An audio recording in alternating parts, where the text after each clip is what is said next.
Hi, I'm Brian Connors with Business Insights, and thank you for joining us today. Today we're going to be talking about reverse mortgages and how they can help you have a more successful and enjoyable retirement. Today my guest is Joe Kimball, an expert in senior, senior loan products and services. Joe, thank you for joining us, and kind of curious just to kick things off, like what do you see and what's happening in the reverse mortgage marketplace? Okay. Brian, thank you so much for having me on the program. I really appreciate this opportunity. Reverse mortgages, so many people I hear today, either people that are approaching retirement or maybe those who are already in retirement. The biggest concern that I hear is people either haven't saved enough, or for those that are already in retirement, they're concerned that they're going to run out of money in their retirement years. So there's a lot of concern about that. What so many people don't realize is that with proper planning, it's possible to have a great and fun retirement. The sooner that you plan, the better, and using a qualified financial advisor can help you to have a very safe, stable, and fun retirement. You know, what you're speaking about is so true. And, you know, as a financial planner, you know, we're constantly trying to help people navigate the waters of retirement, knowing that, you know, it's possibly a 30-year lifespan after you stop working, which is going to be a long time, which is hard to plan for, even as a financial planner. I mean, statistically, it's a challenge, you know.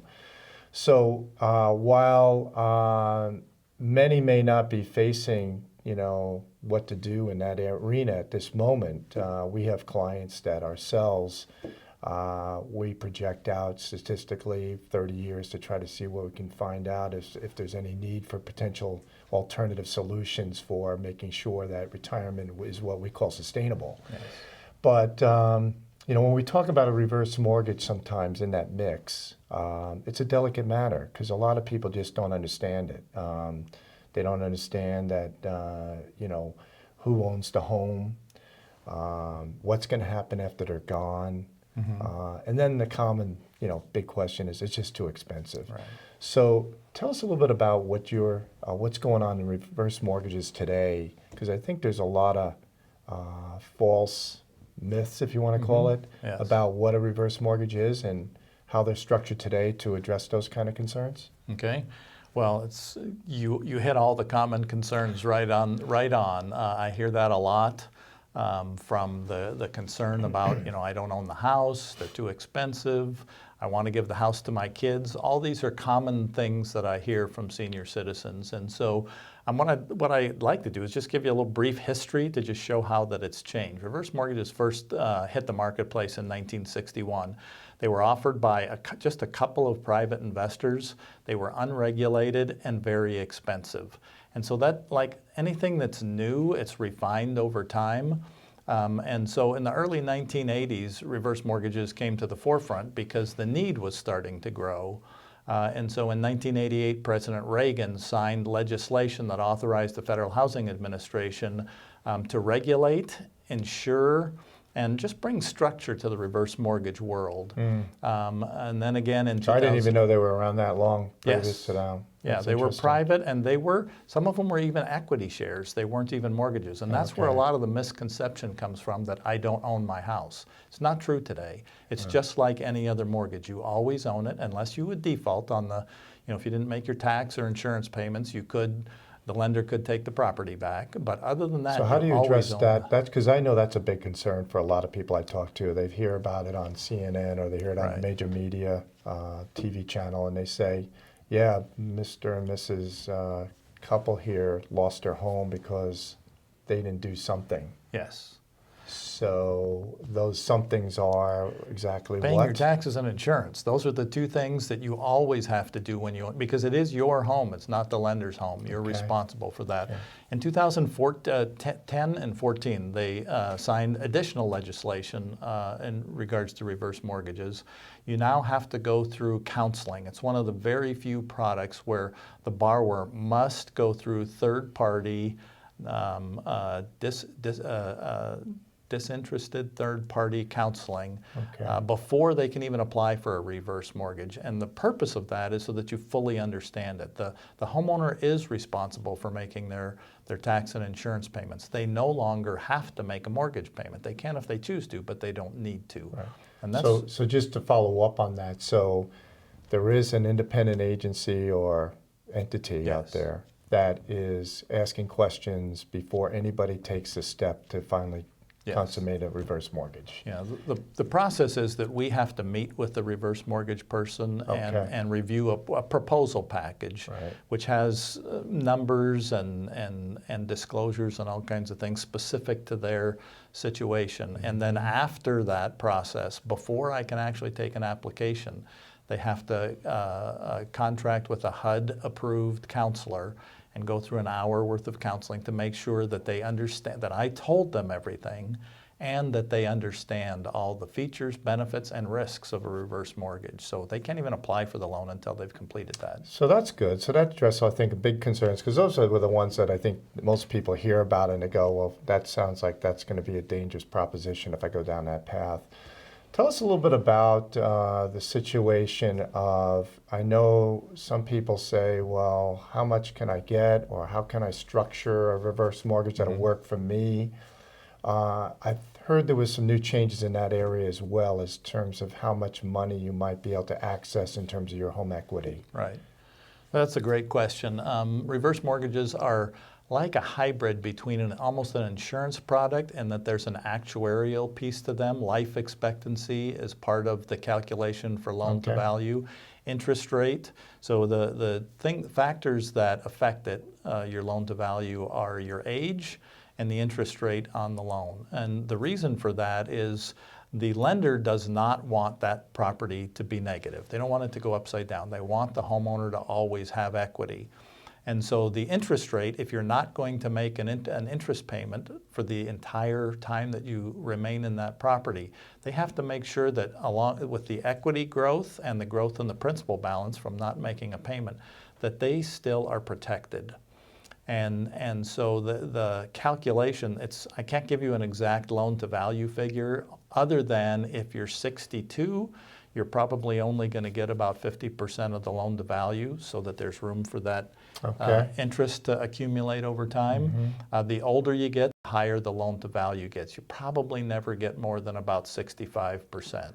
But that makes sure that there's always some equity in the home. Yes. So it protects both the lender that hopefully is going to lend the money, and also hopefully there's some money left over, right? I mean, so you're not tapped out. And most importantly, this is what part of this legislation has brought into effect.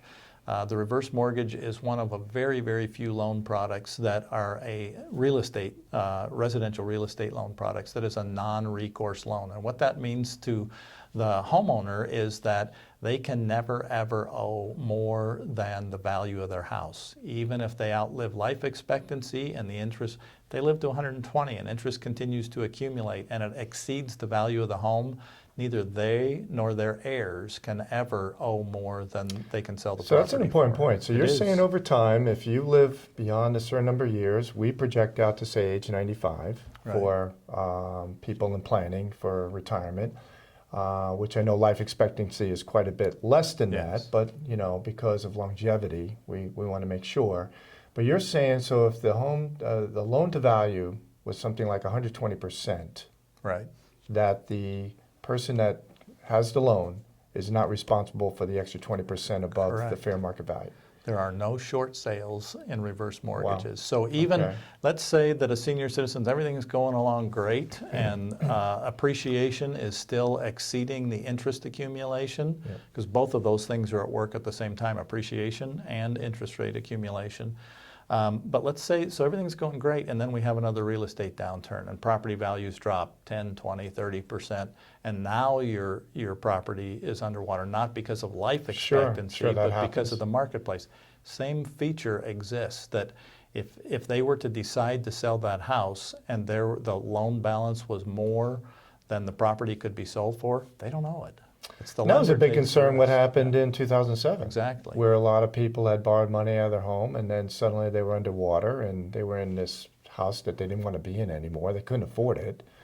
and it was only one option, basically, to foreclose or to do some kind of loan modification or something else. So you're saying that's not going to even be an issue with Not a even reverse an issue, mortgage? not for them or their heirs. Let's say they pass and their heirs inherit the property and they can't sell it for the loan balance. The heirs do not have an obligation to pay that deficiency. Right.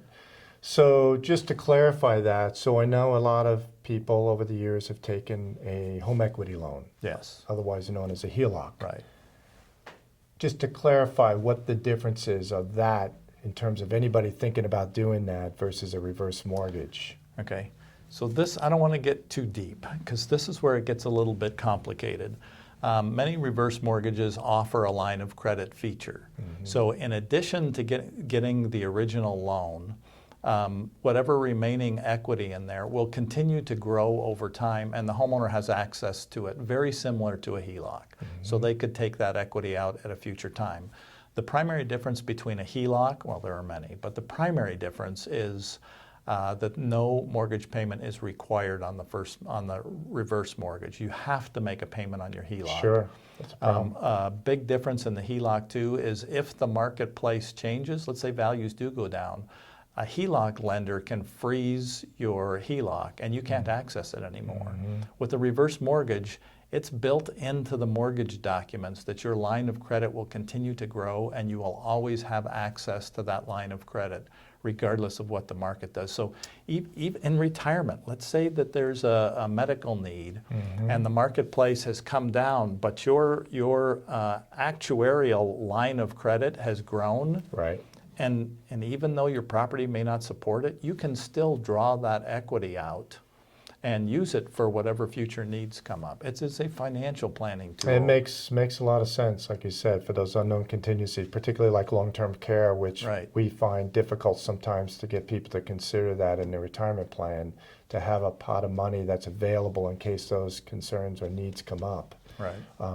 No, that's good to know. I think a lot of people are kind of confused about, what is a HELOC and what's the difference between a reverse mortgage.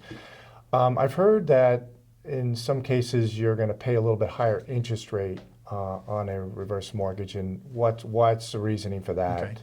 So you are correct. So the actual costs to get a reverse mortgage today are no different than any other loan.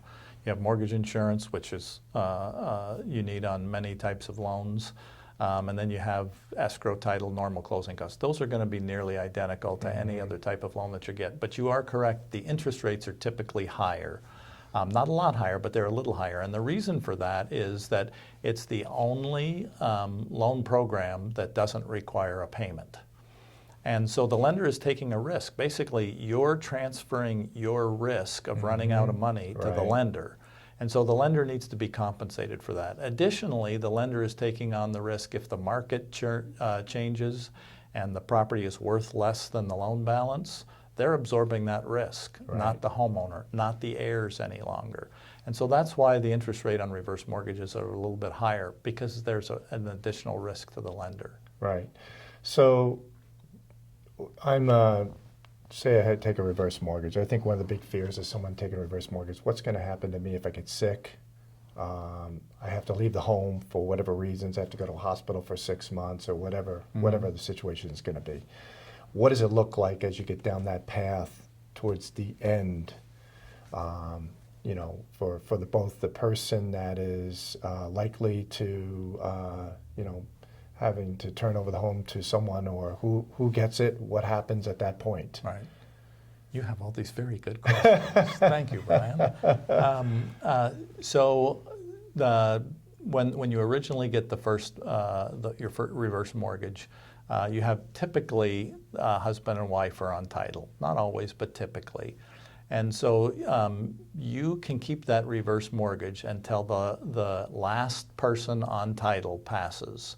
If one of the two of the spouses, let's say there's a husband and wife, and one of them goes into some sort of care, be it maybe the hospital and then some sort of rehab housing, and then they come back.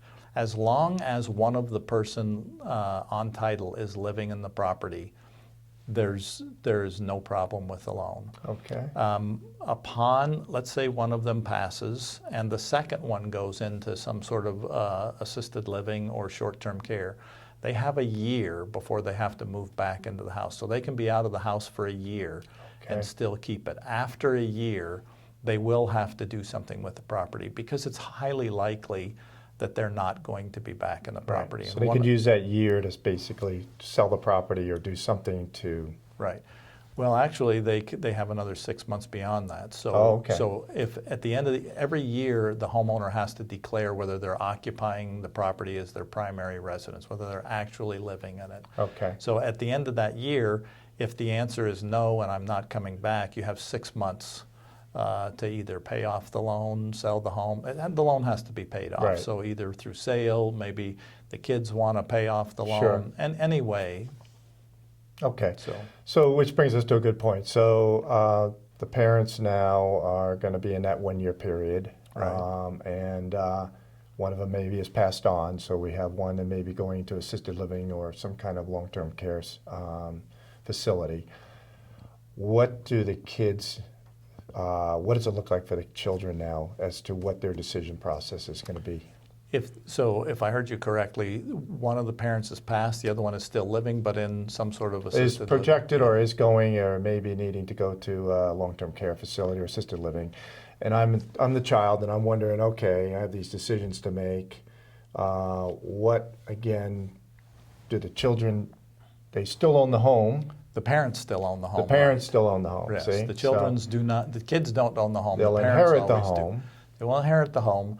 So what I would recommend is that once the kids know that mom or dad probably is not going to be able to ever get out of this facility, it's probably like anything. The sooner you start, the better off you are. Right. I would start exploring options. Maybe contact a realtor, see what the house is worth, and start making plans for disposing of that home, or if they choose to keep it, they could contact an attorney, a financial planner, work on the title, maybe do an interfamily transfer. So there are things that they could do to transfer the title. Whenever you transfer the title, though, the loan is going to have to be paid off. Right. But if that's part of the planning process, they can determine how they're going to come up with the money. Okay, so now down the next scenario. So the second parent passes away, and they were in a long-term care facility or something like that.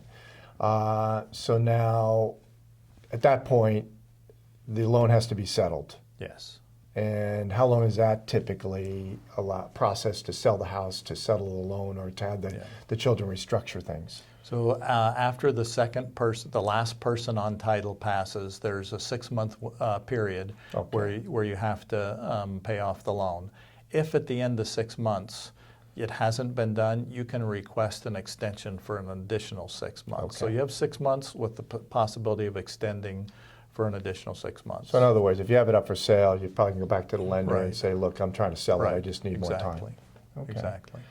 Well, is there any other parting thoughts, Joe, that you think people should know about in terms of their consideration of when to maybe possibly use or think about a reverse mortgage? Well, if I could do two things, I'll answer that, and then I'd like to tell a story, because I think that having people understand some of the benefits and how it really helps people might be helpful. So the first question you asked was when.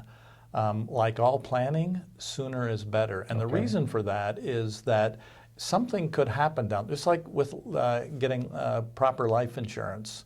If you get sick, it gets more expensive or sometimes even impossible. Right. If a husband and wife, maybe one of them becomes mentally incapacitated, you're still able to get a reverse mortgage, but getting it when one of the spouses is mentally incapacitated becomes very hard, because you got to involve doctors and prove the incapacity. And because the whole purpose of the reverse mortgage today is make sure that the seniors are protected and that they're not being taken advantage of. Right. So sooner is better. While you're healthy, while you're young, by the way, the minimum age is 60 for a reverse mortgage. So anywhere from 60 on, it would be a good time to start talking about it. Should this be part of our financial plan for our future? Does that answer the question? Yes, it does. Yes. And then finally, I wanted to tell a story. I call this my sandwich generation story. I'm actually working with this client right now. So I was actually brought into this transaction by the daughter. The daughter has a very healthy and active 80-year-old father.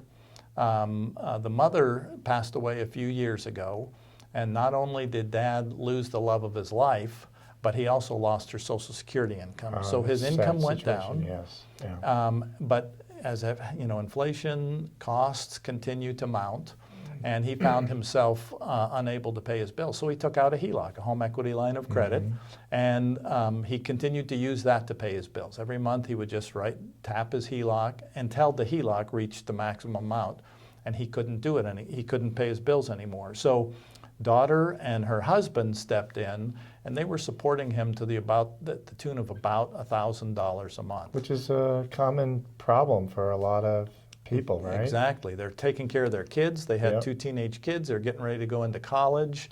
And this was putting a big financial burden and therefore a marital burden on the daughter and the son-in-law. And so they went and saw a financial planner, and the financial planner brought me in and said, is there a possibility that he could get a reverse mortgage? So we met and talked to them, and we ended up replacing their HELOC with a reverse mortgage, which eliminated his need to make a house payment. Right. We also, he had lived in this home for 40 years and it was in need of some repairs, so we gave him some cash out to, I believe it was a roof that needed to be replaced, so we gave him cash out to take care of that. And because of the product that they selected, he also had an equity line of credit. And so that if any future needs came up, he wasn't planning to use that now because he no longer needed it, because without the house payment he could pay his bills. But in the event that something came up unforeseen in the future, again, getting it sooner than later, he could tap that equity. That equity would continue to grow over time, and he could tap it at any time for any future needs. So we solved the financial problem for the cash flow problem for both he and the daughter, and that the kids didn't need to send him $1,000 any month. He felt more independent because he didn't need to rely on the kids anymore. And he had a reserve now for anything that might come up in the future, long-term care, medical costs, anything that comes up. So I just wanted to share that story because these are the types of things that I work with every day. There's a lot of reward in that. I mean, you solved for everybody involved, children, the parents, and gave him some contingency money in case, he's going to need some additional money for some other things like long-term care. Sounds like a perfect plan. It was a good plan for them. For them. Yeah. And so this is some of the things that I really enjoy, is being able to put the pieces of the puzzle together and help people to right their financial ship and be able to enjoy their retirement, not just struggle through it. Great story, Joe. Well, thank you. So if people have more questions or information they wanted to get from you, how's the best way to contact you? I like personal interaction, so the phone is probably the best way if they wanted to call me. My phone number is 714-619-5606. And do you have an email address or website that they can visit? I do. It's long, so if they call me, I'm happy to. I think that's the best way. The phone calls are free. I love talking to people and hearing their stories. So from there, we can do the electronic route. And what's your phone number, just one more time? 714-619-5606. Great. Well, thank you for coming, Joe. Brian, appreciate the conversation. I'm Brian Connors. This is Business Insights. Thank you for listening, and come back and see us again soon.